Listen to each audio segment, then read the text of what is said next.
acclamons Jésus-Christ, notre Seigneur et notre Sauveur. Nous acclamons Papa. Nous acclamons notre Seigneur et notre Sauveur. C'est pour lui que nous sommes là. Seigneur, reçois nos acclamations. Notre cœur témoigne que tu es tout pour nous, Seigneur. Merci pour ta grâce. Toi qui vis et règnes pour des siècles et des siècles. Amen. Ensemble, nous allons chanter pour lui.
Gloire à Dieu, que ce chant retentisse en tout lieu.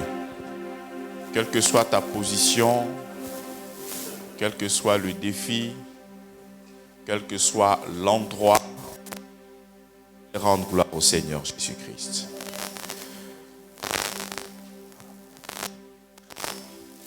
Qu'est-ce qui siffle? Nous avons tendance à réduire. C'est mon micro?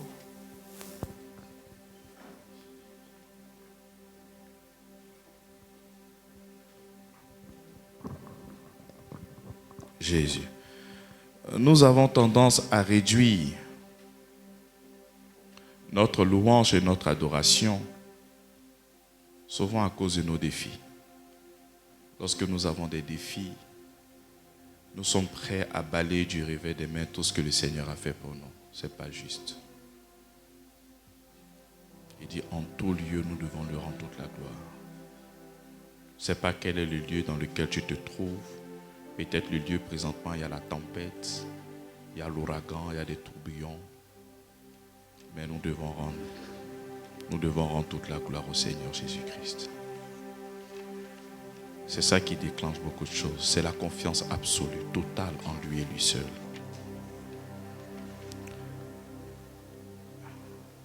Il sait tout, toi tu ne sais rien. Donc il faut l'adorer par la foi. Il faut dire qu'il est bon par la foi. Ne dis pas qu'il est bon lorsque tu reçois quelque chose, lorsque tu as une bonne nouvelle, quelque chose. C'est là que nous exaltons le Seigneur. Ah Seigneur, tu es bon. Tu vois, si nous voulons comptabiliser les grâces qu'il t'a fait, et aujourd'hui par un petit défi, lorsque tu n'arrives pas à recevoir ce que tu attends de lui, tu peux même bouder, ne pas prier, ne pas venir à l'église. Mais ce n'est pas la bonne orientation, ce n'est pas le bon choix. Tu sais que lorsque tu vas prendre le psaume 22, David était dans les défis et les difficultés, mais il a déclaré qu'il était saint. Quand tu déclares que Dieu est saint, tu es en train de dire qu'il n'y a pas de faute en Dieu. Tu dis Dieu n'a point de faute. Mais lorsque tu te plains du Seigneur, tu es en train de dire qu'il a des fautes. Tu es en train de dire qu'il a des défauts.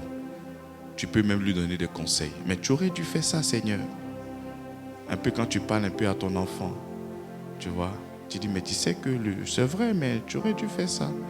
Et puis tu dis, maman, d'accord, papa, j'ai compris, tu vois. On ne doit pas faire comme ça. Nous devons adorer par la foi.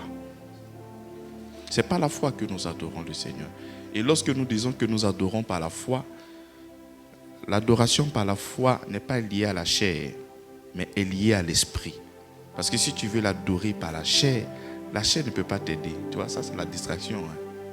Ça c'est une mouche qui est vaincue à l'extrême.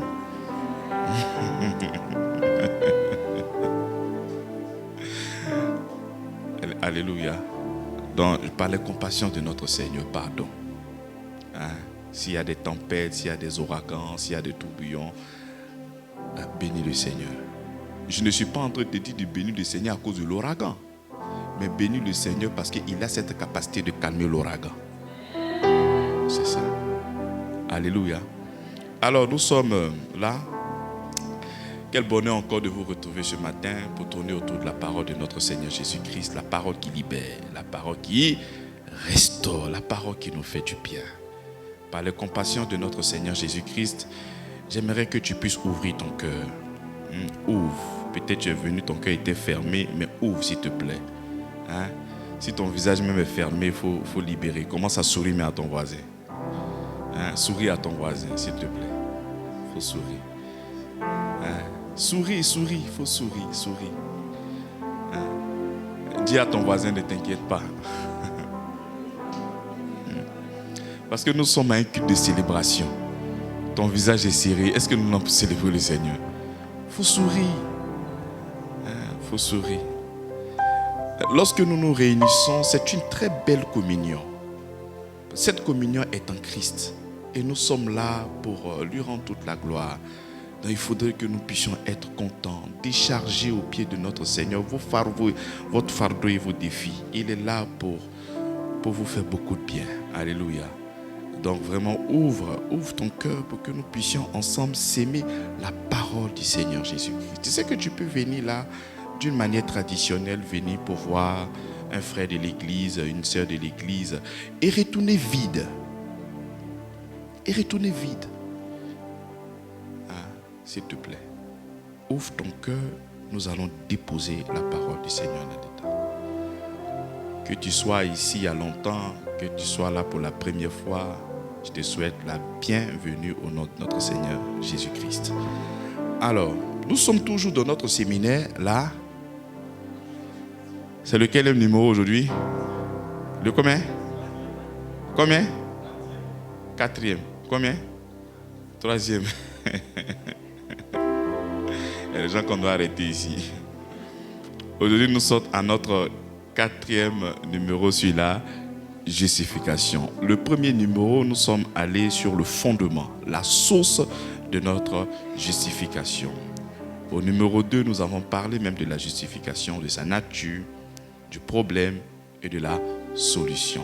En 3e point, nous avons parlé de la paix du justifié. Parce que tout ce que le Seigneur a produit, c'est pourquoi? Mais c'est pour que nous puissions avoir la paix. Raison pour laquelle, avant que le Seigneur ne naisse, l'ange à Marie dit, paix sur la terre et gloire à Dieu. Donc la venue de notre Seigneur annonce quoi? La paix. Donc tout ce qu'il a fait, c'est pour que nous puissions avoir quoi? Mais la paix. Tu vois. Raison pour laquelle, en 3e numéro, nous avons vu là-bas la paix du justifié. Ce sont des choses que nous devions entendre pour la maturité spirituelle. Vous allez voir, lorsque vous allez faire un sondage ou le poids de la spiritualité de tous ceux qui s'appellent peut-être enfants de Dieu, tout ce qu'ils connaissent, Dieu va faire. Il ne faut pas t'inquiéter. Le Seigneur va faire quelque chose dans ta vie. Les auteurs sataniques, tout ça, il va les briser. C'est pas ça. Il a déjà fait ça pour nous à la croix de Golgotha. Il l'a déjà fait. On doit être informé et donner foi à ce que Christ a fait. Raison pour laquelle nous avons des enfants de Dieu qui sont battus, qui sont sous-informés, qui ne savent pas ce que Jésus-Christ a fait. Et ils viennent à l'église en ayant l'espoir que Dieu va faire, alors qu'il a déjà fait ça pour toi. Il l'a déjà fait. Il faudrait que tu le réalises, parce que si tu ne le réalises pas, tu ne pourras pas jouir. Et dit, c'est par la foi que nous avons accès à la grâce. Cette grâce de délivrance, de restauration, de paix, de justice, de sanctification et tout ce que tu penses, tout ça c'est déjà contenu dans la grâce. Cette grâce-là, elle est historique. Ce n'est pas des choses qui doivent venir. Ça a déjà été fait. Et comment jouir de cette grâce? C'est donner foi en ce qu'il a fait. Raison pour laquelle lorsque nous venons, la prédication est centrée sur lui. Pour que nous puissions nous informer de cette grâce. Alléluia. Aujourd'hui, pour le 4e numéro, nous allons parler de la justification par la loi. Romains chapitre 5, le verset 1er, le dimanche passé, nous avons dit, étant donc justifiés par la, nous avons la. Aujourd'hui, c'est étant justifiés par les œuvres, nous avons la séparation.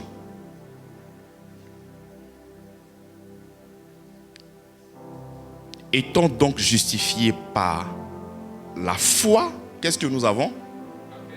Donc, si tu dois être justifié par les œuvres, qu'est-ce que tu auras? Galates chapitre 5, le verset 4. Je lis la parole de notre Seigneur. Vous êtes séparés de Christ. Vous tous qui cherchez la justification dans la loi, vous êtes déchus de la grâce. C'est un verdict qui est fort. Même à celui qui a la Maca présentement ou bien qui a Alcatraz, je ne connais pas le nom de la prison la plus sanguinaire. Mais à ce criminel-là, on n'a jamais donné ce genre de paroles. Est-ce que vous comprenez? Il dit, vous êtes séparés de Christ. Vous tous qui cherchez la justification dans la loi. Comme si ça ne suffisait pas. Vous êtes déchus de la grâce. Quel verdict qui est fort. Être séparé de Christ. Mais qui est Christ? Mais c'est notre paix. C'est notre salut. C'est notre rédemption. C'est le lieu d'expiation de nos péchés. Donc, la Bible nous fait comprendre que vous êtes séparés de Christ. Déjà, lorsque nous sommes en train d'aborder Galates chapitre 5, le verset 4, le livre de Galates est une épître correctrice. De la même manière que lorsque nous prenons le livre de Romains pour connaître qu'est-ce que la grâce, de la même manière que nous prenons aussi le livre de Galates pour comprendre ce qu'on appelle la justification. Et le livre de Galates l'épître de Galates est une épître correctrice. Parce que lorsque l'apôtre Paul il est parti en Galatie, il a annoncé la bonne nouvelle. Il a annoncé le Christ. Il a annoncé la grâce. Il a tout annoncé. Et lorsqu'il part, parce que c'était missionnaire, il passe dans chaque ville, il annonce l'évangile. Et quand il est parti, il y a des faux frères qui sont venus là où l'apôtre Paul a annoncé l'évangile de la grâce. Et ces personnes-là demandent à ces personnes à qui il a annoncé l'évangile de la grâce de revenir dans la loi, de revenir dans les principes, dans les rites et les cérémonies. Parce que s'ils ne viennent pas dans les rites et les cérémonies, ils ne pourront pas être sauvés. Donc ces personnes à qui l'apôtre Paul a annoncé véritablement l'évangile, il se trouve qu'il y a des faux frères qui sont passés derrière l'apôtre Paul afin de pouvoir détourner ces personnes-là du véritable évangile.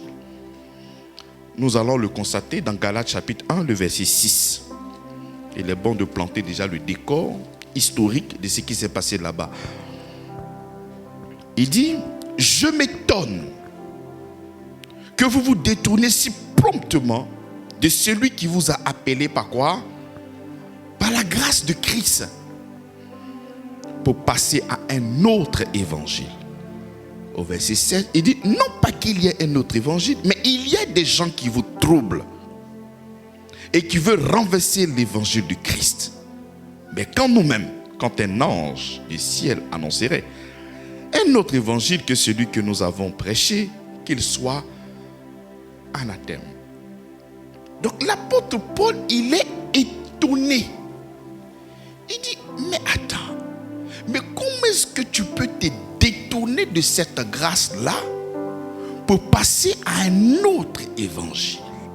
Et l'autre évangile, c'était quoi en ce moment? C'était la loi de Moïse. Mais n'oublions pas que la loi était là déjà.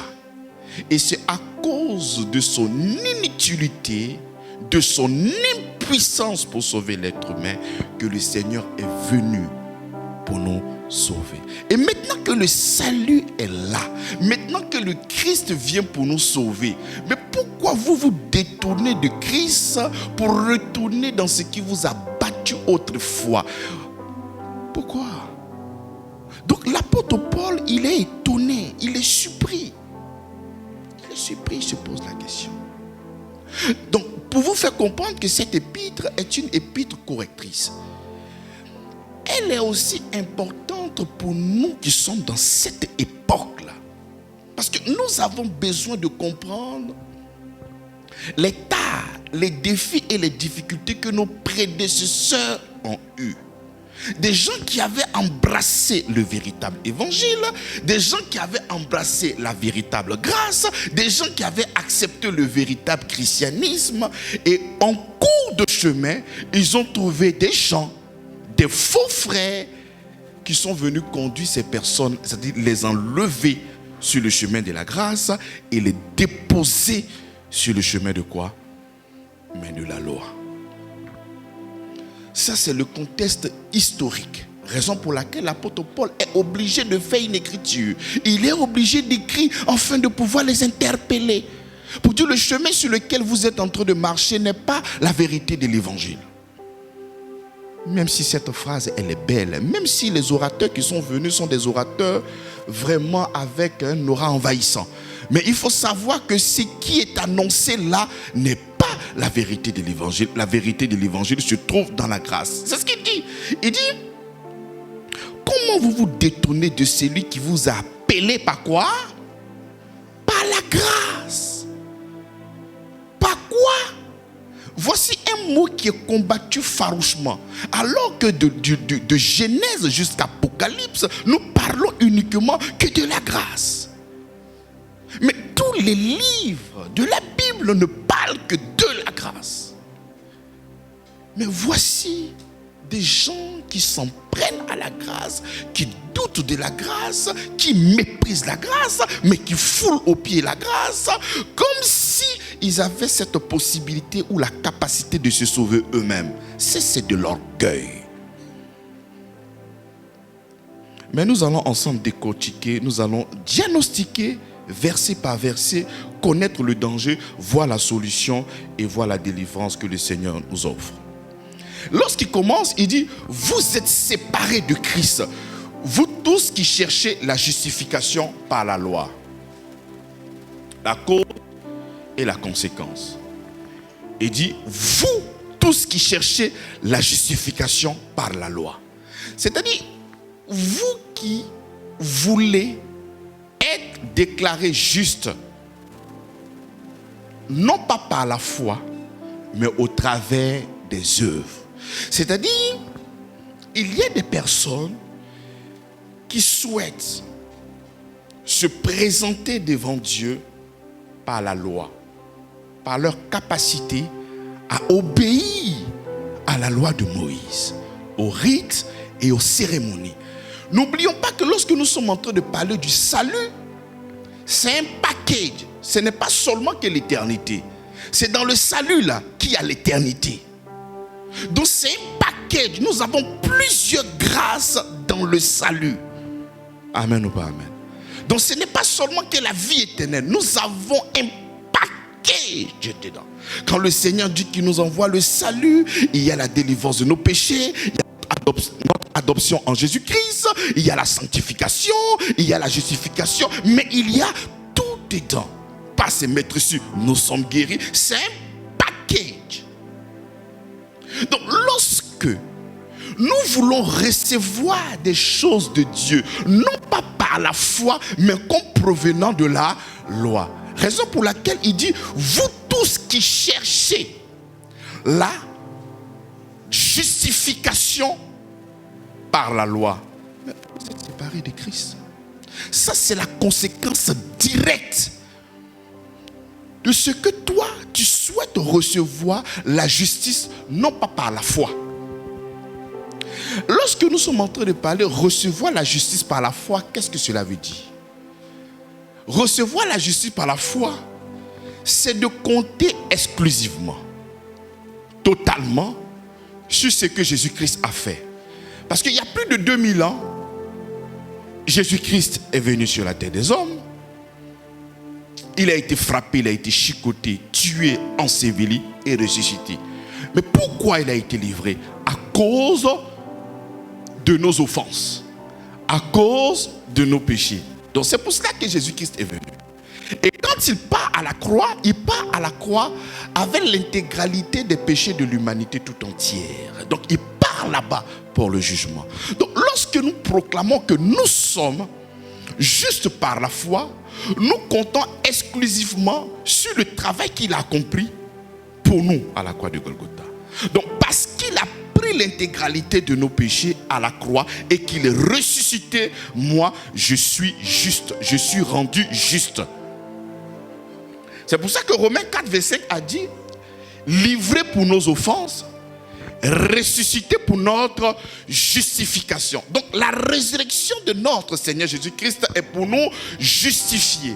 Donc pour que nous puissions bénéficier de tout ce travail qu'il a fait, nous devions compter sur le travail que Christ a fait afin de pouvoir jouir du travail de notre Père. Donc c'est comme ça que lorsque nous nous sommes déclarés justes, ce n'est pas en observant la loi de Moïse. Ce n'est pas en observant des rites et des cérémonies. Si aujourd'hui je dois recevoir une guérison, ce n'est pas parce que j'ai observé des rites et des cérémonies. Si je dois recevoir le pardon du péché, ce n'est pas parce que j'ai tué un animal. Non. Si je dois recevoir une bénédiction financière, ce n'est pas parce que j'ai donné de l'argent. C'est-à-dire, ce qui me justifie, C'est ce que Jésus-Christ a fait. Pas ce que moi, je vais faire. Donc, dans le domaine du recevoir entre Dieu et nous, nous avons un intermédiaire. Cet intermédiaire, c'est qui? C'est Jésus-Christ, homme. Ce n'est pas toi, homme, mais Jésus-Christ, homme. C'est lui qui est l'intermédiaire entre Dieu et toi dans le domaine du recevoir. Lorsque tu dois recevoir le pardon de tes péchés, lorsque tu dois recevoir ton adoption en Jésus-Christ, lorsque tu dois tout recevoir de Dieu, le moyen par lequel tu reçois s'appelle Christ, homme. C'est lui qui est le mieux. Donc par lui, nous sommes justifiés. Par lui, nous sommes déclarés justes. Non pas par notre capacité, mais par sa capacité. Voilà pourquoi Paul dit Jésus-Christ, homme. À cause de ce qu'il a fait. C'est notre substitut. Quand la Bible dit, vous tous qui cherchez la justification par la loi. Donc nous tournons le dos à ce que Jésus-Christ a fait pour nous. Et nous voulons nous-mêmes accomplir les œuvres de la loi et être déclarés justes. C'est-à-dire, lorsque tu vas te présenter devant le Seigneur, tu diras, Seigneur, tu vois la loi de Moïse que tu as donnée là. Les 613 lois. Moi, j'ai accompli ça. Et c'est parce que j'ai accompli ça que je suis juste. C'est-à-dire, aujourd'hui, lorsque toi, on te pose la question, est-ce que tu es juste? Quand tu regardes dans ton cœur et dans ton esprit, tu proclames que tu es juste. Parce que lorsque tu regardes la loi de Moïse, là, toi, tu as tout accompli. C'est en ce moment-là que toi, tu peux donner ce témoignage de toi. Galates 2, 21 nous dit, je ne rejette pas la grâce de Dieu. Je ne rejette pas la grâce de Dieu. Si la justice s'obtient par la loi, Christ est mort en vain. Amen. En français facile, si Dieu, dans son tribunal, doit dire que toi tu es juste, parce que tu as accompli la loi, Jésus-Christ là, il ne te sert à rien. C'est-à-dire que tu n'as pas besoin de Jésus-Christ. Non. Tu vois, les gens de l'Ancien Testament, lorsqu'ils priaient, est-ce qu'ils terminaient leur prière au nom de Jésus? Ils ne priaient pas au nom de Jésus. Parce qu'il n'y avait pas d'œuvre. Jésus n'est pas venu faire une œuvre de substitution. Donc ils ne pouvaient que prier en leur propre nom, selon leur propre sacrifice. C'est comme ça qu'ils pouvaient se présenter devant Dieu, parce qu'ils ont fait. Mais contrairement à nous qui sommes dans cette nouvelle dispensation qui est la grâce, Jésus-Christ est venu travailler à notre place. Il est venu œuvrer et il a fait des choses magnifiques et extraordinaires. Voilà pourquoi ça prend un sens. Lorsque tu es en train de prier, tu dis au nom de... Mais pourquoi tu dis au nom de Jésus? Pourquoi? Quand tu dis au nom de Jésus, tu dis un lieu et place. C'est comme si tu es en train de dire que cette prière que je viens de faire là, c'est Jésus qui vient de la faire, c'est pas moi. C'est pour ça que tu dis au nom de Jésus. Donc si toi tu veux être justifié par les œuvres, c'est-à-dire par toi-même, il ne faut plus parler de Jésus. Il ne te sert à rien. Mais attends, si tu as travaillé, que tu as l'argent dans ton compte, est-ce que tu as besoin de dire le nom de ton frère pour aller retirer l'argent? Hein? Qu'est-ce que tu fais? Tu vas, tu prends ton chéquier, toi-même tu vas, tu prends ton argent et puis tu reviens. Est-ce que tu as besoin de passer par ton frère? Donc si toi tu as pu accomplir la loi là, tu n'as pas besoin de dire au nom de Jésus. Pourquoi tu vas dire au nom de Jésus? Mais Jésus te sert à quoi? Raison pour laquelle lorsque l'apôtre Paul est en train de corriger ces personnes qui sont en Galate, il dit vous êtes séparés de Christ. Il y a une distance, il y a une séparation qui vient d'une manière naturelle. Parce que ce que Jésus a là, dans sa main là, toi ça ne te sert à rien. Toi tu n'as pas besoin. Pourquoi? Parce que quand Jésus-Christ est venu, il dit, puisque mes enfants, à cause de leur nature pécheresse, ils ne peuvent pas accomplir la loi. Donc moi je vais faire ça pour eux. Et ils seront déclarés justes, non pas parce qu'ils ont obéi à toute la loi, mais parce qu'ils ont confiance en moi. Maintenant toi tu viens, tu dis Jésus, oh, moi j'ai pas besoin de toi. Moi là, je peux pratiquer toute la loi. et je serai aussi juste. Donc je n'ai pas besoin d'un secoureur, je n'ai pas besoin d'un sauveur, j'ai besoin d'une liste des choses à faire ou à ne pas faire. En ce moment, je ferai et tu vas me déclarer juste. Donc lorsque tu réalises, que tu comprends ça comme ça, que tu décides de faire ça, je te dis officiellement que tu n'as pas besoin de Jésus. En fait, c'est ce que tu es en train de dire dans ton cœur. J'ai pas besoin de Jésus. Pour la vie éternelle, j'ai pas besoin de Jésus. Moi-même, je vais m'arranger, voilà. En ce qui concerne une guérison, lorsque je suis en train de parler de la guérison, tu peux avoir une petite maladie, tu vas te débrouiller avec des petits médicaments, ça passe. Mais nous parlons souvent de la complexité, souvent de la maladie. Lorsque c'est compliqué, c'est difficile et qu'il n'y a pas de recours, où la médecine a fléchi et ne trouve point de remède. C'est en ce moment que nous tenons le regard vers le Seigneur. Donc pour que tu puisses recevoir la guérison de notre Seigneur Jésus-Christ là, c'est aussi par quoi? Par la foi et non pas par tes œuvres.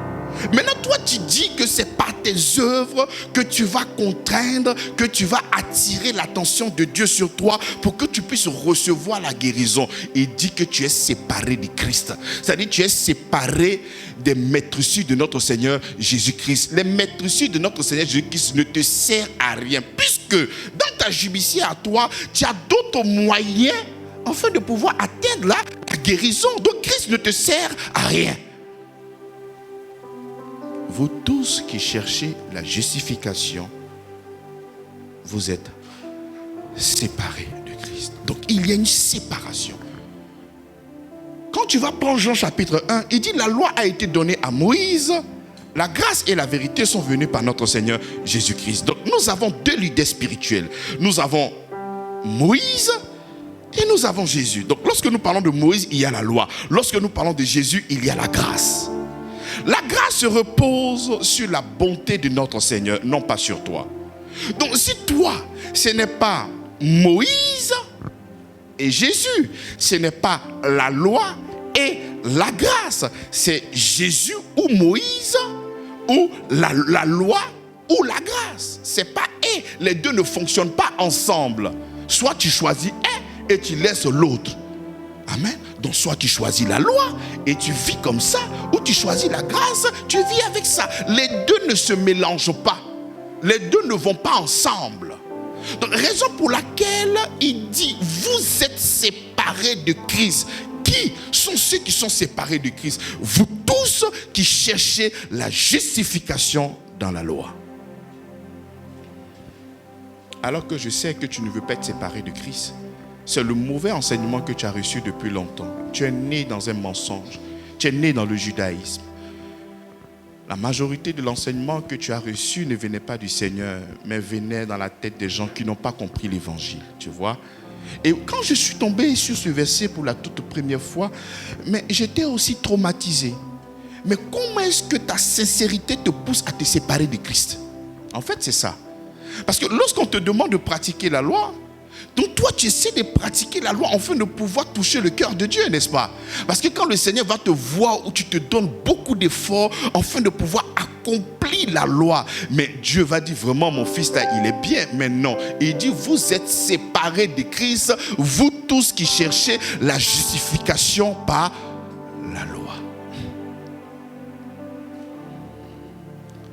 C'est la conséquence directe lorsque nous cherchons à être justifiés par la loi. Quelle est la conséquence directe à cette action? C'est quoi? C'est une séparation entre Dieu et nous. Tu vois, c'est comme si toi-même, le village vient de recevoir de l'eau potable. Et il y a de l'eau maintenant potable qui vient. L'eau là est bien, tu arrives à boire, c'est tranquille. Et toi-même, tu décides d'aller boire l'eau qui est dans la boue. Amen. Regardez. Le Seigneur veut guérir quelqu'un. Et le centenier manifeste une foi terrible. Parce que Jésus voulait faire le pas. Lorsque les disciples ont donné le témoignage de cette personne pour dire, ah, c'est cette personne qui a fait ci, qui a fait ça, qui a fait ci. Et la personne en question avait sa fille qui était malade de l'autre côté. Donc Jésus voulait faire un mouvement pour aller guérir son enfant. Mais qu'est-ce que le centenier a dit? Il dit, non maître, tu n'as pas besoin de te déplacer. Moi petit que je suis là, j'ai des soldats. Quand je dis va, quand je dis viens, donc toi, libère seulement une parole. Donc le Seigneur a un témoignage puissant. Il dit, je n'ai pas trouvé une aussi grande foi dans tout Jérusalem. C'est-à-dire, par la foi de ce centenier, il a changé le cours de son miracle. Crois-moi, s'ils avaient décidé de marcher, peut-être là, cette guérison allait venir peut-être à 15h ou à 16h. Enfin, si la rencontre avec Jésus était peut-être à 8h, si sa fille était à des kilomètres, le temps de marcher, la fille était en train de souffrir encore. Mais là, quand il a libéré cette parole-là, à cause de la foi, instantanément, sa fille reçoit une guérison. Ce miracle-là dépend de toi. Si tu veux souffrir, c'est à toi de souffrir. Mais la foi rend ce miracle possible maintenant quand tu reçois la parole. Dès que tu reçois la parole, ce miracle-là est à toi. C'est à toi. Donc pourquoi vouloir se donner tant de mal pour obtenir la justice alors que cette justice-là est déjà placée en Christ? Le travail, la souffrance, la difficulté, c'est lui qui a porté ce poids-là pour te simplifier. Lorsque tu auras seulement confiance en lui, il va te donner le résultat de son obéissance. Parce que il a obéi afin d'être déclaré juste. Il est juste de par sa nature, il est saint de par sa nature, mais il est déclaré encore juste parce qu'il a accompli tout ce qu'il a fait. Les résultats sont dans ses mains. Raison pour laquelle il dit, Père, la gloire que tu m'as donnée, mais je leur ai donné. Donc cette gloire-là est dans sa main. La gloire de la justice, la gloire de la sainteté, la gloire de la rédemption, la gloire de toutes choses se trouve entre ses mains. Il dit, il décide de partager à celui qui croit en son sacrifice. Et quand tu crois, il te déclare juste. Toi, tu dis non. C'est trop facile pour moi. Je vais travailler moi-même pour obtenir ce résultat. Donc c'est toi qui décides de rentrer dans une vie de souffrance. Et malheureusement pour toi, tu ne pourras pas accomplir les œuvres de la loi à cause de ta chair qui est déjà esclave du péché. Et ça sera pour toi quelque chose d'impossible, bien-aimé. Raison pour laquelle, bien-aimé, c'est une folie. C'est une folie de vouloir recevoir quelque chose de la part de notre Seigneur Jésus-Christ par nos propres œuvres, par notre capacité à faire ou à ne pas faire. C'est un grand risque. Et quand je suis en train de parler comme ça, la première chose que nous voyons lorsque nous parlons de notre Seigneur Jésus-Christ, nous voyons la rémission de nos péchés. Ça c'est un. Et notre adhésion en Jésus-Christ pour que nous devenions ses enfants. Donc, prime abord, c'est le pardon de nos péchés. C'est à cause du péché qu'il y a la mort et il y a toutes ces choses-là. Et c'est notre adhésion en Christ qui fait que nous bénéficions de tout de Dieu. Donc, lorsque nous sommes en train de parler de la justification, ne crois pas seulement qu'à la vie et l'immortalité. Il y a aussi la guérison. Il y a aussi beaucoup de choses. Il y a ces problèmes que nous avons très souvent. Je suis possédé. J'ai des maris de nuit. J'ai ci, j'ai ça. Mais de la même manière que tu fus justifié par la foi en Jésus-Christ, mais c'est de cette même manière que tu seras aussi justifié afin de recevoir ta délivrance, afin de pouvoir recevoir la bénédiction liée à la malédiction qui est sur ta vie.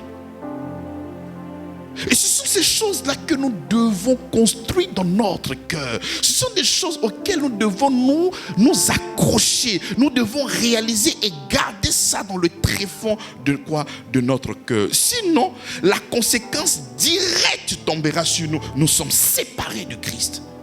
Mais je sais dans ton cœur que jamais, jamais, au grand jamais, tu souhaites te séparer de Christ. Est-ce que toi, tu souhaites te séparer de Christ? Tu ne veux jamais le faire. Je crois que si tu t'es déplacé, venu jusqu'aujourd'hui pour le célébrer, ce n'est pas pour une séparation. Mais l'incrédulité et le fait que tu ne puisses pas comprendre la vérité de l'évangile, mais peut te conduire à cette séparation. À cette séparation. C'est comme ça qu'il aura une distance entre toi et lui. Et tu ne pourras pas maintenant bénéficier de tout ce qu'il a fait. Tu ne pourras pas jouir de son travail. Tu es dans une vie chrétienne où tu es battu. Tu es dans une vie chrétienne où tu cherches des choses qui sont déjà à toi. Tu es dans une vie chrétienne où la bénédiction est là, mais c'est toi maintenant qui es en train de chercher à gauche, à droite, alors que la bénédiction est déjà là. La Bible nous fait comprendre que tu dois donner du crédit à ce que Jésus-Christ a fait et ces choses vont se manifester dans ta vie. Mais difficile pour toi, parce que les gens maintenant sont en train de t'emballer. Les gens sont en train de t'embrouiller avec un autre évangile. Que Dieu puisse te délivrer. Il faudrait que tu viennes. Nous allons ensemble prier. Détruire les autels sataniques. Casser beaucoup de choses. Mais bien aimé, ce n'est pas ça. Lorsque nous continuons, il dit, vous êtes déchus de la grâce. Il dit, vous êtes quoi? Longtemps, plusieurs personnes ont compris que ce verset-là était la perte du salut. Plusieurs personnes ont pensé. Parce que être déchu de la grâce, mais ça veut dire que tu as perdu ton salut. En réalité, tu ne perds pas ton salut. Parce que le salut ne se perd pas. Mais tu vas perdre les avantages qui sont liés au salut. Tu perdras. Parce que quand Dieu te sauve, il te sauve pour toujours. Mais dans notre vie quotidienne, nous avons des tempêtes, nous avons des tourbillons, nous avons des ouragans, nous avons beaucoup de défis qui vont se dresser devant nous chaque jour. Et le moyen par lequel Dieu a choisi de nous faire du bien, mais est toujours sur la bannière de la grâce. Mais en ce moment, lorsque les défis se lèvent, tu tournes le dos à la grâce sous prétexte que c'est vrai que j'ai accepté le Seigneur Jésus-Christ. Ça, c'est pour la vie et l'éternité. Mais en ce qui concerne ce département de ma vie, il faudrait maintenant que je vienne faire des choses. Il faudrait que je vienne briser les liens. Il faudrait que je vienne faire des alliances prophétiques. Il faudrait que je vienne bâtir des hôtels. Je dois bâtir l'hôtel pour chaque enfant. Moi, j'en ai 4. Je prends mon premier enfant, je bâtis un hôtel. Je prends mon deuxième enfant, je bâtis un hôtel. Je prends mon troisième enfant, je bâtis un hôtel. Je prends mon quatrième enfant, je bâtis un hôtel. Afin de pouvoir sécuriser la vie de mes enfants. Mais ça, c'est un mensonge. Et lorsqu'on vous parle comme ça, vous êtes émerveillés sous la bannière de la haute spiritualité. Il faut être spirituel, frère. C'est vrai que l'évangile de Jésus-Christ vient pour te sauver. Mais là, présentement, nous sommes environnés des puissances occultes. Et parce que tu es environné des puissances occultes, tu dois maintenant venir s'aimer des alliances. Ce même Dieu qui m'a délivré de cette nature pécheresse va me délivrer aussi au nom de Jésus-Christ. Il dit, vous êtes déchus de la grâce. Être déchu de la grâce, c'est comme si tu étais en train de rouler. Tu as une Ferrari, tu roules ici vraiment un goudron qui est vraiment très plat, lisse, propre, et on te dépose maintenant sur une terre rocailleuse. Et comment est-ce que la voiture va rouler? Tu laisses cette voie dressée, inaugurée par le sang de notre Seigneur Jésus-Christ, cette nouvelle voie vague qu'il a laissée pour toi. Tu laisses cette voie et tu vas monter maintenant sur une voie compliquée. Et quand la voiture se bloque, vas-y, fonce. Ce sont les ennemis de ta destinée. Vas-y, fonce. Vas-y, fonce. Non, non, change de voie. Cette voie n'est pas la bonne. Cette voie n'est pas la bonne. Reviens sur la voie qui est normale. Et la voie qui est normale, c'est la voie de notre Seigneur Jésus-Christ. Et lorsque tu es sur cette voie rocailleuse, on te dira pour fortifier dans le mensonge. Tu es le Joseph de ta famille. Il faudrait que ces choses-là t'arrivent pour que tu puisses délivrer ta famille. Depuis que tu as accepté le Seigneur Jésus-Christ. C'est pour ça que ces choses-là ont commencé. Parce que là, tu vas apporter la lumière à ta famille. Donc, toutes ces attaques-là, ça fait rien. Il faut supporter. Allez, supporte. Il faut quitter sur la route. Ce n'est pas la bonne route. La bonne route, c'est en Jésus-Christ. C'est comme ça qu'on a créé beaucoup de démons. Le démon de la résistance. Il me résiste. Donc il faut le résister. C'est le démon de la résistance. Non, il n'y a pas de démon de la résistance. Il y a un virus. Normalement, lorsque tu veux cliquer ici, il vient là. Avant, on était très fort dans la démonologie. Il fallait maîtriser ces genres de thèmes. Il y a un esprit, on dit l'esprit Picha. Lorsque tu veux l'attraper, il quitte la veille ici. Donc il faut prier. Prie. Prie. Et tu es là, tu pries. C'est le poids. Même la prière n'est pas précédée par l'amour. C'est la souffrance. Tu pries. Ce sont les œuvres qui sont engagées et non la foi en Jésus-Christ. Mais malheureusement pour toi, tu passes ton temps à prier, mais il n'y a pas de résultat. Et le problème, c'est que tu as peur de réfléchir. Ah, si elle réfléchit, on dit que je n'ai pas la foi. Et puis tu es dedans encore.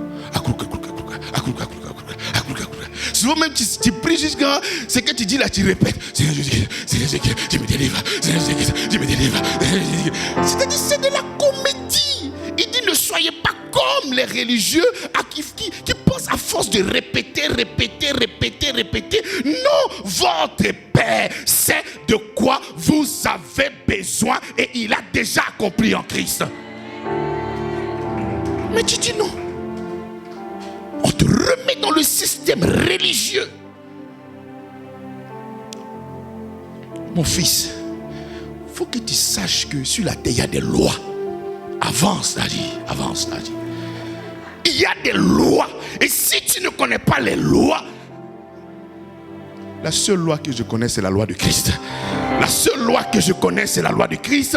Et Christ m'a délivré. Cette loi qui exige un sacrifice, Christ s'est donné à la croix. Cette loi qui exige de jeûne, Christ a jeûné. Cette loi qui exige une offrande, Christ est mon offrande.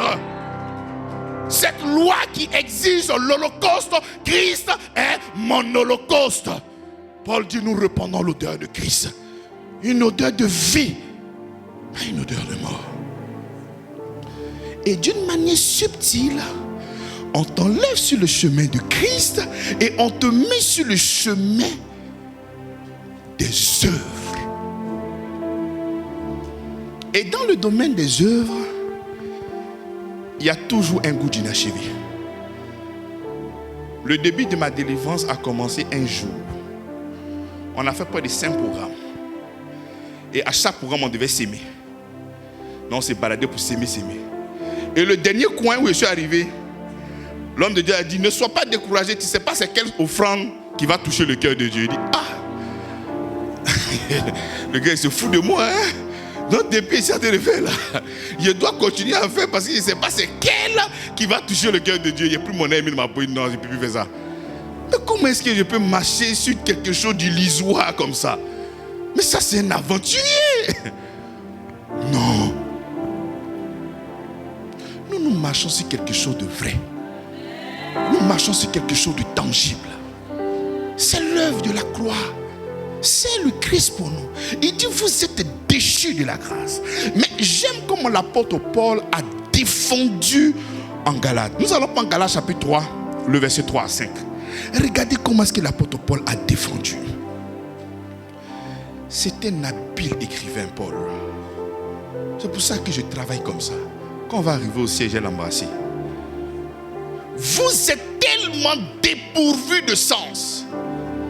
Ça là, si c'était en Côte d'Ivoire que la Bible était écrite,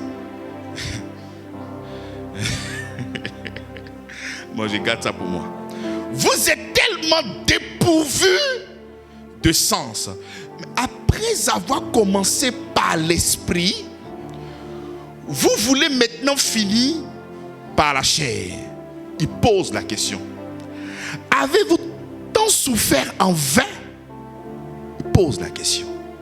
Avez-vous tant souffert en vain? Bon, ok. Si toutefois c'est en vain, c'est lui qui vous accorde l'esprit et qui opère des miracles parmi vous. Le fait-il donc par les œuvres de la loi ou par la prédication de la foi? Tu vois, ça, c'est quelque chose de fort. Mais c'est parce que les gens ne comprennent pas. Il va plus loin. D'abord, il parle de notre adhésion en Christ. Il dit notre adhésion en Christ, là, ce n'est pas par les œuvres que nous sommes devenus enfants de Dieu.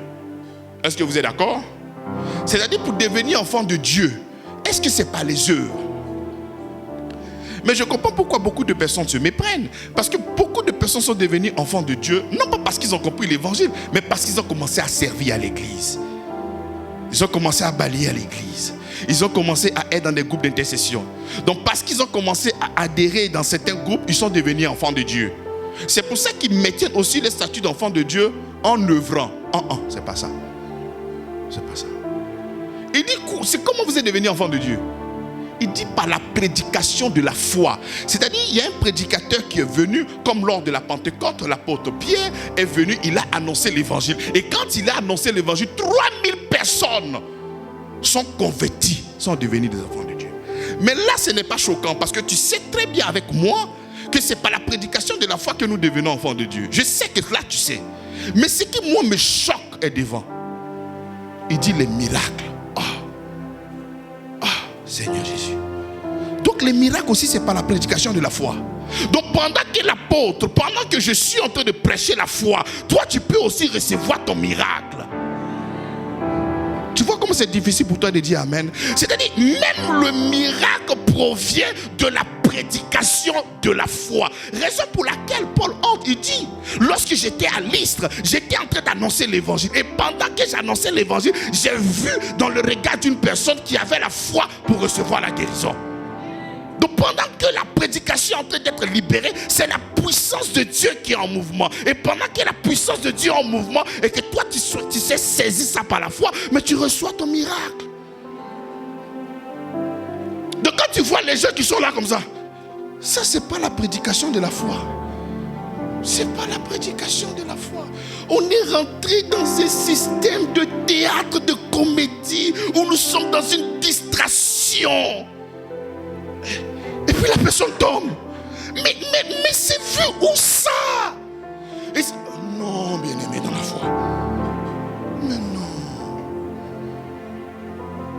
Non, c'est pas ça. Il dit le miracle qui s'opère parmi vous. Il pose la question. Les miracles là, c'est pas les œuvres? Ou bien c'est pas la prédication de la foi? C'est pourquoi? Prédication de la foi veut dire quoi? Quelqu'un annonce, tu reçois, tu dis Amen et le miracle est à toi. Mais tu dis non. Tu dis non, que c'est pas ça que toi tu veux. Je vous rappelle que la Bible, c'est pas moi qui ai écrit. On est venu trouver ça là.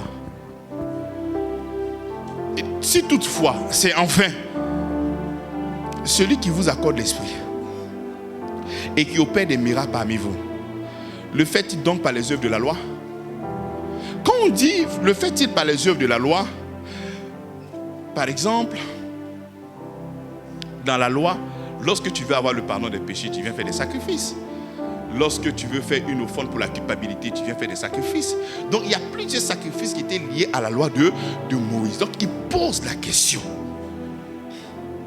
Il dit tous ces miracles qui s'opèrent parmi vous là, est-ce que c'est pas les œuvres de la loi? Est-ce que c'est parce qu'on t'a dit qu'il faut faire ci pour recevoir ça? Est-ce que c'est ça? Non. Il dit par la prédication de la foi. Mais non, si donc c'est par la prédication de la foi que nous recevons donc le miracle, mais pourquoi vous vous détournez de la vérité de l'évangile pour passer à un autre évangile? Voici ce mouchoir-là.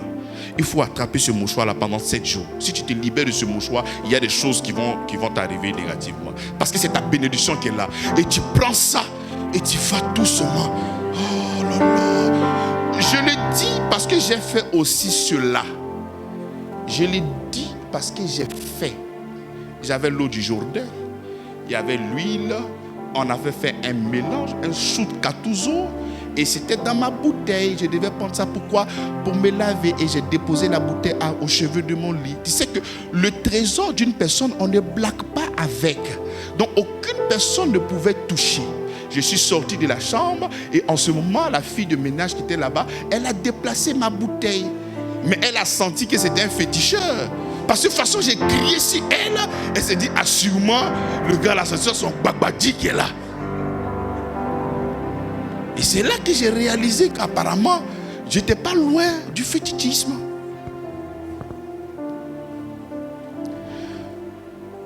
Le miracle que vous voulez recevoir. Bon, on va mettre sur une table et nous allons faire des comparaisons, tout simplement. Vous voulez? D'accord.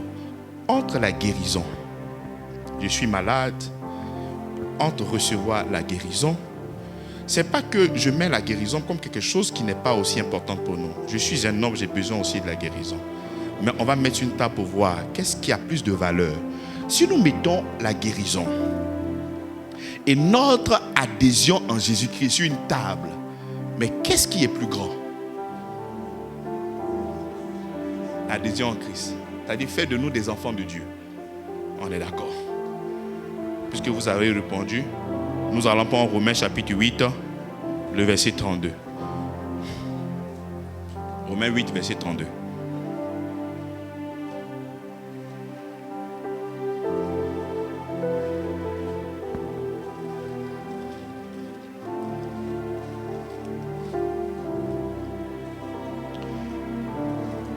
Il dit,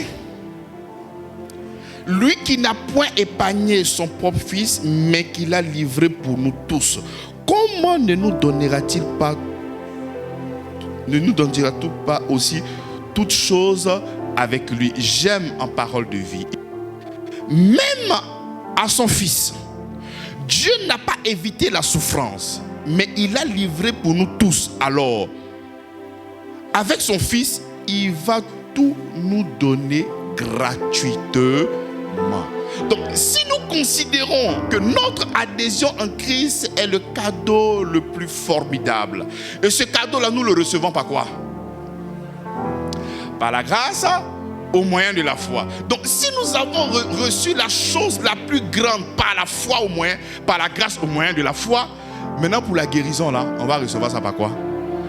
Non, là, il faut laisser. Là, c'est une autre paire de manches. En ce moment-là, il faut venir avec l'argent. En ce moment-là, il faut venir poser des actions prophétiques. En ce moment, il faut venir faire ci. En ce moment, il faut venir faire ça. Mais ici, il nous a donné la chose la plus extraordinaire par grâce. Mais ce n'est pas les cacabas, là, il ne va pas nous donner. Raison pour la... Mais s'il nous a donné son fils, il l'a livré. Mais qu'est-ce qu'il ne nous donnera pas avec lui? Qu'est-ce qu'il ne nous donnera pas? Pose la question. Quand il dit qu'est-ce qu'il ne nous donnera pas, il faut rajouter à cette révélation, mais tout ce qui est dans ton esprit, tout ce que tu veux voir, mais il te donnera avec lui. Parce que nous sommes morts avec lui et nous sommes ressuscités aussi avec lui. Donc avec lui, il nous donnera tout ce dont nous avons besoin. Qu'est-ce qu'il ne nous donnera pas? Et il nous donnera comment? Mais gratuitement. Donc nous ne pouvons pas commencer la vie chrétienne sur une voie tracée par le sang, par les coups, les maîtresses de notre Seigneur Jésus-Christ. Nous commençons la vie chrétienne comme ça, et un beau matin, nous quittons sur la voie du Christ et nous allons maintenant sur la voie de la loi, des principes et des cérémonies. Mais non, bien-aimé dans la foi. Mais non. Tu veux que Dieu puisse te bénir? Voici des choses que tu dois faire. Christ a déjà tout fait pour nous à la croix de Golgotha. Donc nous avons diagnostiqué le problème. Nous avons vu le danger. Parce que lorsque nous lisons Galates chapitre 5, le verset 4, nous avons diagnostiqué le problème de par son contexte. Parce que ces personnes ont quitté sur le chemin de la grâce pour aller sur le chemin de quoi? De la loi. Et nous avons vu le danger. Le danger c'est quoi? C'est une séparation. Le danger c'est quoi? C'est que nous sommes déchus de quoi? Mais de la grâce. Déchus de la grâce. Déchus plénitude de la grâce. Est-ce que vous savez qu'il y a des gens, leur vie se passait très bien. Ah, vraiment, j'ai accepté Jésus. Ils sont rentrés maintenant dans l'affaire de Jésus. C'est-à-dire, étant pécheurs, mais ils avaient la conscience de la grâce. Maintenant, ils sont rentrés dans Jésus, c'est là que les problèmes ont commencé. Parce que là, maintenant, tu veux gagner l'amour de Dieu. Seigneur, le panier lui-même, là. Il n'y a pas quelqu'un qui est plus conscient que la grâce que lui. Moi-même, là, je sais que c'est un fou, c'est pas la grâce de Dieu à l'autre ici, moi. Et puis, il vit comme il veut. C'est là même, il jouit même de la grâce même. C'est juste que l'éternité pour lui est hypothéquée. Maintenant, nous, on nous a appelés. On dit, venez en Christ. On dit, bon, d'accord, voilà, nous, on arrive. On vient maintenant pour vivre quoi? Mais la plénitude de quoi? De la grâce. Et puis, tu es là maintenant. On dit, pour faire un pas, il faut jeûner, il faut prier, il faut briser les autels pour que tu sois là. Donc tu es là, tu pries, tu brises, tu brises, tu brises. Oh, non, ça c'est le commencement. Voici un autre pas. Il faut briser, il faut briser. C'est-à-dire une vie où tu passes ton temps, mais à briser, briser, briser, briser, briser, briser. On a brisé. Oh, mais il est là. On le brise et il est présent. On le brise et il est encore là. Il est brisé, mais il est encore là.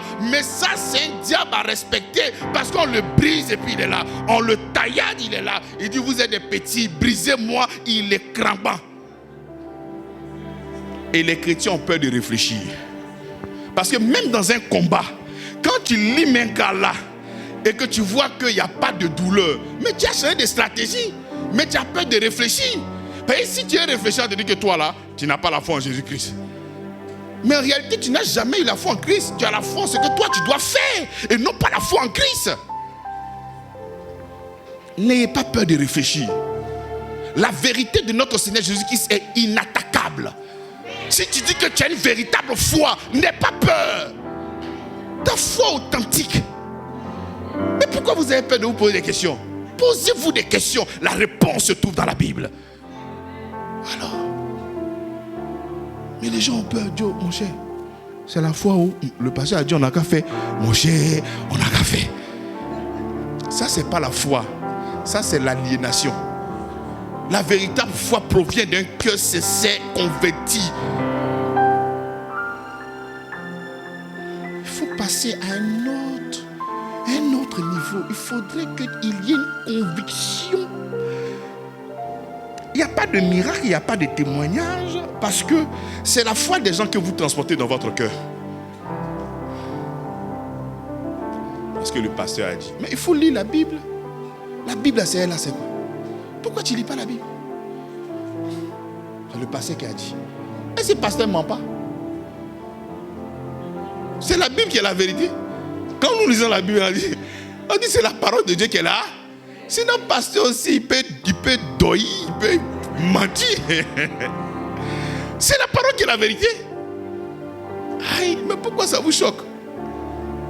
Il ne faut pas que ça vous choque. La Bible dit, c'est la parole de Dieu qui est là. Est-ce qu'ils ont mis le nom d'un pasteur là-bas? Alors, donc pourquoi vous avez peur? Un pasteur qui vient dire quelque chose qui n'est pas dit, tu es un doyman. C'est culte de grain.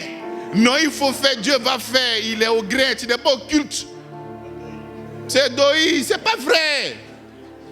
Jésus a déjà fait, il faut croire et tu as ça. C'est tout. Il n'y a pas deux intermédiaires, c'est lui seul.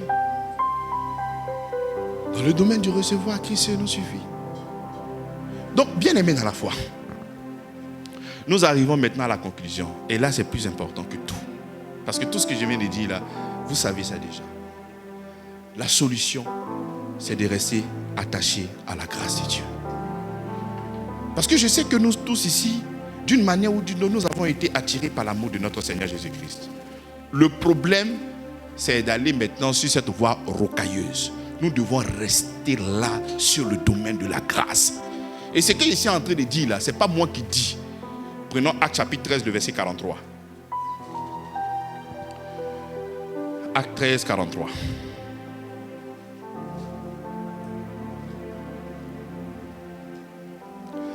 Et à l'issue de l'assemblée, beaucoup de Juifs et de prosélytes pieux suivirent Paul et Barnabas.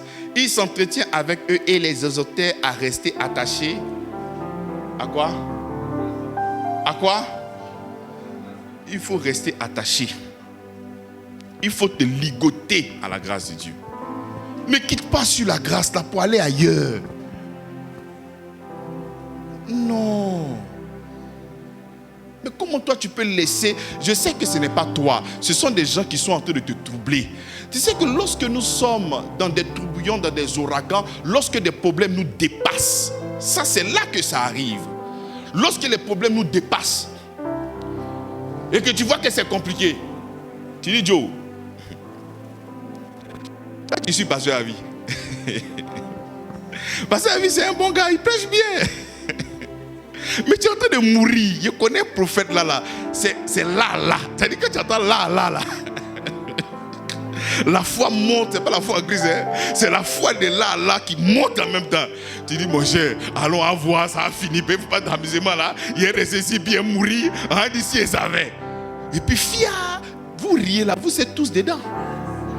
Avant, je pleurais pour que les gens ne viennent pas vite, mais vous avez d'autres qui tout fait. Vous partez ailleurs. Parce que si vous êtes sérieux avec votre foi là, vous allez venir à l'heure. C'est parce que vous êtes là peut-être par affinité, par amitié, et par des connaissances. Vous faites d'autres cultes ailleurs.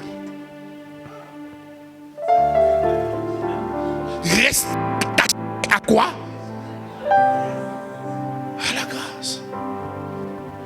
Il y a des fidèles qui ont un esprit d'Akbani. Ils attrapent là, ils attrapent là. Ils attrapent là et puis ils sont là. Mon cher, si c'est la grâce, il a pris un peu. Si c'est la loi, c'est que je suis parmi les deux, il y a un qui a marché. Et puis ils sont en train de balancer comme ça. Non, c'est pas ça la vérité de l'évangile. L'évangile, c'est Christ ou rien. Soit c'est Christ, soit c'est pas Christ. Bon, là, je crois en Jésus-Christ. Mais ce qu'il me dit là, il vient faire seulement l'autel. S'il a bâti l'autel, que ça n'a pas marché, tout qu'on fait ici en Christ. Non. Il faut rester attaché à la grâce de notre Seigneur. Nous te demandons de rester attaché à la grâce parce que la grâce pourvoit. La grâce pourvoit.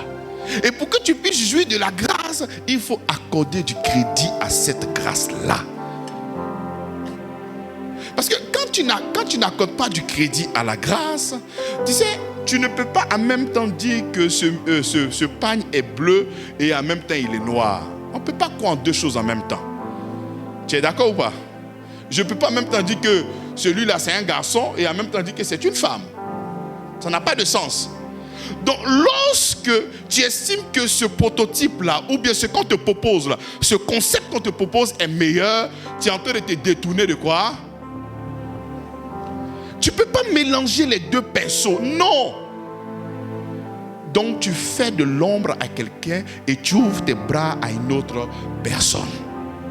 Raison pour laquelle l'apôtre dit de rester attaché à la grâce. Quelles que soient les intempéries, quelles que soient les vagues, quel que soit le fléau, quel que soit l'ouragan, quel que soit le tourbillon, quelle que soit la grande tempête, reste attaché à la grâce. Parce que la grâce pourvoit. La Bible dit, la grâce est la source de notre salut. La grâce est la source de notre salut. La bonté de Dieu est la source de notre salut. La bénignité de Dieu est la source de notre salut. La miséricorde de Dieu est la source de notre salut. Mais il n'y a pas de salut en elle, il n'y a pas de salut si ce n'est qu'en Jésus-Christ. Il n'y a pas de salut si ce n'est qu'en Jésus-Christ. Donc laisser le Seigneur Jésus-Christ et retourner dans des rites et des cérémonies, c'est se détourner de sa parole. C'est se détourner de ce qu'il a fait pour une nouvelle aventure. Et lorsque tu es en train de faire ça, par derrière, tu te dis que je suis en train d'adorer le Seigneur. Parce que le prophète te demande de toucher le cœur de Dieu. En réalité, c'est ce qui se passe. Il faut montrer à Dieu que tu l'aimes. Il faut faire des choses pour Dieu. Et quand Dieu verra ce que tu as fait pour lui, il pourra être encouragé et il va te donner. Par exemple, si tu viens dans la maison du Seigneur, ne viens pas les bras ballants. Viens avec beaucoup d'argent. Parce que tu viens voir maintenant un roi. Quand tu viens avec beaucoup d'argent et que le roi reçoit ça, le roi aussi va te donner aussi beaucoup d'argent. Et tu vas partir. Ça, ce n'est pas la vérité de l'évangile. C'est pour ça qu'il y a plusieurs personnes, même d'entre vous. Lorsque ces personnes n'ont pas l'argent pour venir faire l'offrande, ces personnes restent à la maison. Les personnes restent à la maison. Ah, je ne peux pas venir. Il y en a d'autres même qui viennent déposer des enveloppes vides. Tu n'as pas l'argent, il faut t'asseoir, ça ne fait rien. Amen ou pas amen? Tu n'as pas l'argent, ça ne fait rien, dépose. Tu n'es pas obligé. Nous sommes en famille. Ah, il ne faut pas que les gens ont dit qu'il n'est rien donné. Tu viens déposer. Pourquoi? Nous devons être fiers de ce qu'il a fait. Pas être fiers de nous-mêmes ou de ce que nous allons accomplir pour le Seigneur. Mais être heureux et fiers du travail qu'il a fait pour nous. C'est ça qui compte. J'ai dit c'est ça qui compte. Vous êtes séparés de Christ. Vous tous qui cherchez la justification par la loi, vous êtes déchus de la grâce. Ma prière, c'est que nous puissions être connectés véritablement à cette grâce. Ma prière, c'est que nous puissions, autant que nous sommes ici, que nous puissions jouir véritablement de toute cette grâce en Christ. Il dit, mais quand tu vas prendre, ça c'est un verset qui est tellement dur, je ne peux pas l'utiliser avec Galates chapitre 5, le verset 4. Quand Hébreux chapitre 10, le verset 26 nous parle de ceux qui vont fouler aux pieds, mais la grâce de Dieu, mais il dit un châtiment terrible, mais terrible. Tu n'as pas idée, terrible. Mais comment tu peux mépriser? Déjà même ceux qui ont méprisé la loi, ils ont reçu ce qu'ils devaient recevoir. À plus forte raison maintenant la grâce. Mais si tu piétines la grâce, qu'est-ce qui te reste?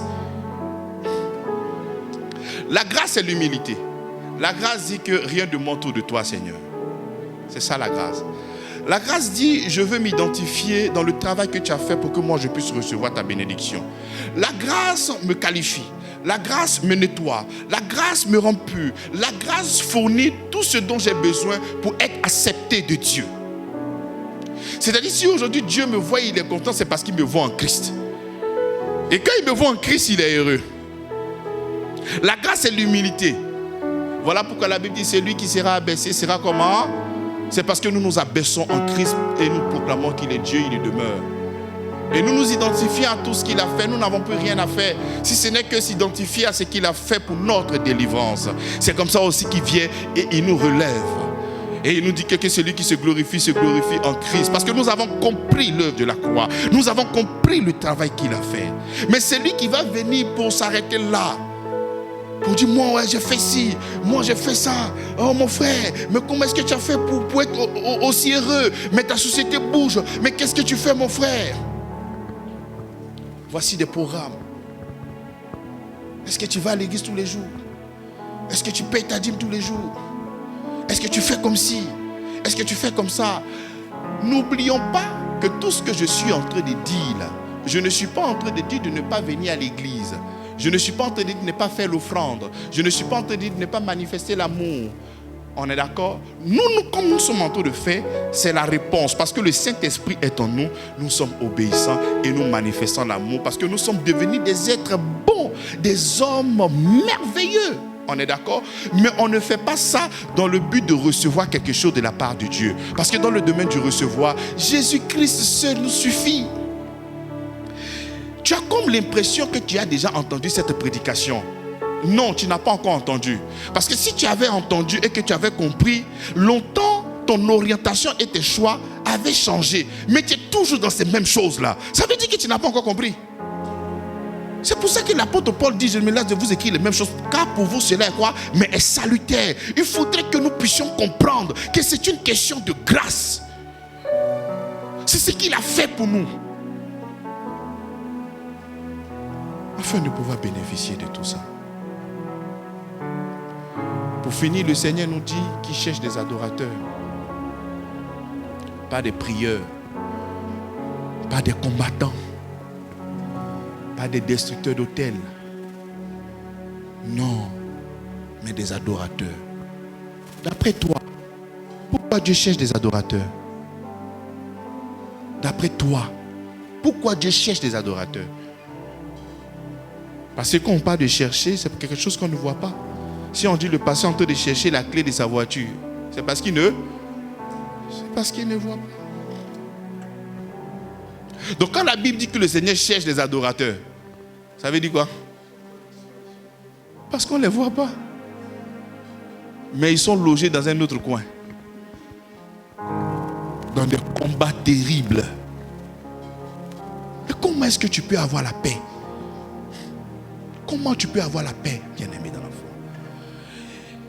J'aimerais l'attitude de quelqu'un qui vit sous la grâce, c'est celui qui chante. C'est celui qui exalte. C'est celui qui magnifie. C'est celui qui glorifie. C'est celui qui loue. C'est ça l'attitude de celui qui est dans la grâce. Je comprends maintenant quand la Bible dit soyez toujours joyeux. Parce qu'il n'y a qu'un cœur converti qui a accepté, qui a confiance totalement au Seigneur Jésus-Christ, qui ne peut que chanter et louer. Parce que si tu es en danger, est-ce que tu peux chanter? Tu ne peux pas chanter. Tu ne peux pas louer. Par ta louange et ton adoration, tu es en train de donner un témoignage fort. Tu es dans un défi. Chante le Seigneur. Il faudrait qu'il puisse te voir dans l'adoration. Tu es dans une complication, loue le Seigneur. Il ne faut pas dire comme le pasteur a dit, j'ai loué là comme ça il va faire. Non, loue parce qu'il a déjà fait. Loue parce qu'il a déjà fait. Tout à l'heure quand on va s'élever pour prier le Seigneur, chacun de nous a forcément des attentes dans son cœur. Tu veux la manifestation de quelque chose. Et lorsque cette chose-là sera manifeste, le cri de victoire que tu vas crier là, j'aimerais que pendant cette prière, tu puisses faire ça. C'est-à-dire si aujourd'hui on te dit, tu attends quoi? Il y en a d'autres, c'est l'argent. Il y en a d'autres, c'est peut-être le mariage. Il y en a d'autres, peut-être c'est une entreprise. Il y en a d'autres. On a beaucoup d'attentes qui nous attendent. Donc, considère que cette personne-là est devant toi. Considère que ce marché-là est en toi. Considère que cette chose-là est déjà accomplie en Christ. Alléluia. C'est ça l'acte de foi. Par exemple, je peux aujourd'hui parler un peu d'une action prophétique, par exemple. Si je dis, par exemple, si j'ai ce marché-là, voici ce que je veux donner au Seigneur. Parce qu'il a tout fait pour moi. Avant même que tu vois ce marché, tu peux déjà même venir poser cette action-là. Comme un témoignage puissant qu'il a déjà fait. Ça, c'est quand toi-même tu as résolu dans ton cœur de vouloir faire un geste au Seigneur. S'il fait quelque chose pour toi. Ah Seigneur, si tu me donnes. Il y en a d'autres, par exemple, quand tu gagnes le premier salaire, non ça, je donne ça à mon père. Et il va voir son papa. Papa, c'est mon premier salaire, je ne veux rien dépenser. Je vais te donner.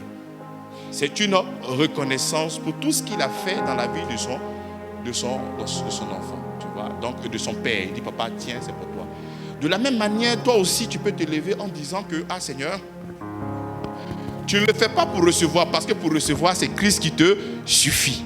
Amen. La suffisance de l'œuvre de la croix. Mais souvent, on veut faire des actions de générosité et d'amour. Amen. N'attends pas que ce miracle soit manifeste. Lève-toi et fais. Même si tu n'as pas l'espèce, la liquidité, tu le dis et tu dis, je donne cela. Tu vois, c'est un acte de foi. Tout comme si tu n'as pas là, tu ne peux pas donner. Alléluia. Mais c'est un acte de quoi? De foi. Alléluia. Ce n'est pas ça qui va toucher le cœur de Dieu, c'est la foi que tu as manifestée et non l'acte de donner. Parce que Dieu regarde ce qui a précédé l'acte. Dieu ne regarde pas l'acte, mais qu'est-ce qui a précédé l'acte? C'est ce que Dieu regarde. Amen. On va se lever pour prier.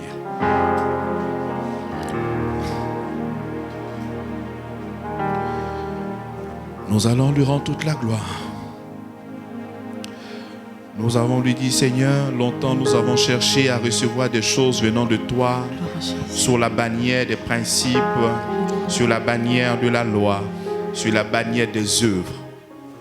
Mais malheureusement, nous sommes heurtés à cette pierre d'achoppement. Ce matin, nous revenons vers toi en toute humilité. La main sur le cœur, nous venons vers toi et nous nous repentons de cette pensée qui ne vient pas de toi. Nous nous inclinons devant l'œuvre de la croix, nous nous inclinons devant ta majesté et nous proclamons que tu es Dieu. Et tout ce que tu as fait, tu l'as fait pour nous. Ouvre la bouche et commence à prier. Que n'as-tu pas fait? Béni sois-tu, Seigneur. Merci pour ton amour, merci pour ta grâce, merci pour ta bonté, Seigneur. La main sur le cœur, je m'incline devant ta bonté. La main sur le cœur, je m'incline devant ton amour, devant ta puissance. Béni sois-tu, Seigneur. Je te rends toute la gloire. Toute la gloire à toi, toi seul, Seigneur. Je te rends toute la gloire, Père. Je te rends toute la gloire. Je te rends toute la gloire. Autrefois, je pensais recevoir des choses par ma manière de faire. Mais j'aimerais me confier, j'aimerais rester attaché à ta grâce. J'aimerais rester attaché à Christ. J'aimerais rester attaché à ce que tu as fait. J'aimerais rester attaché à ton œuvre de substitution. J'aimerais rester attaché par ton sacrifice. J'aimerais rester attaché à ton holocauste. J'aimerais rester attaché à ton jeûne. J'aimerais rester attaché à ton offrande. J'aimerais rester attaché à tes souffrances. J'aimerais rester attaché par l'œuvre de la croix. Qu'est-ce que tu n'as pas fait? J'aimerais rester attaché à ce que tu as fait pour moi. Tu as tout subi pour moi. Tu as tout subi pour moi, Seigneur. Tu as tout subi pour moi. Que n'as-tu pas fait? Que n'as-tu pas fait pour moi? Que n'as-tu pas fait pour moi? Que n'as-tu pas fait pour moi? Tu as tout subi. Tu as tout subi pour moi. Tu as tout subi. Tu as tout subi pour moi. Que serais-je sans toi? Que serais-je sans toi? Où serais-je, Seigneur? Où serais-je sans toi? Que ferais-je sans toi, Seigneur? Que ferais-je sans toi? Je ne suis rien, je ne suis rien. Que ferais-je sans toi? Que ferais-je sans toi? Où serais-je sans toi, Seigneur? Où serais-je sans toi? Que ferais-je sans toi? Que ferais-je sans toi? Oh, je ne suis que sans Jésus. Mes mains se lèvent vers toi. Jésus, Jésus, devant toi, je me prosterne. Jésus, Jésus, Jésus, Jésus.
va se prendre 2 à 2. On va se prendre 2 à 2. C'est un moment spécial. 2 à 2. S'il y a de l'impair, vous prenez 3 à 3. Tu vas prier pour ton frère qu'il reste attaché à la grâce de Dieu. Non, mec, il faut le prier avec tout ton cœur, bien-aimé. C'est difficile de rester sur le chemin de la grâce. C'est pas facile. Nous avons beaucoup d'orateurs qui viennent pour nous distraire. Et nous sommes emportés par tout vent de doctrine parce que nous ne sommes pas enracinés, fondés en Christ. Tu vas proclamer sur la vie de ton frère comme un prophète. Il faut commander qu'il reste attaché à la grâce. Quels que soient les vents et marées, quels que soient les défis, quelle que soit la tempête, quels que soient les tourbillons, quel que soit l'ouragan, qu'il reste attaché. Vas-y, ouvre la bouche. Pas des prières en l'air, mais des prières qui sortent de ton ventre. Boshandaria de Clonto Shandaba Mando Shanda Clonto Shande Kedia Banto Shande Kediando Bontoria Mando Shayada Klande Boro Sande Kando Shayande Lidiando Bandidiando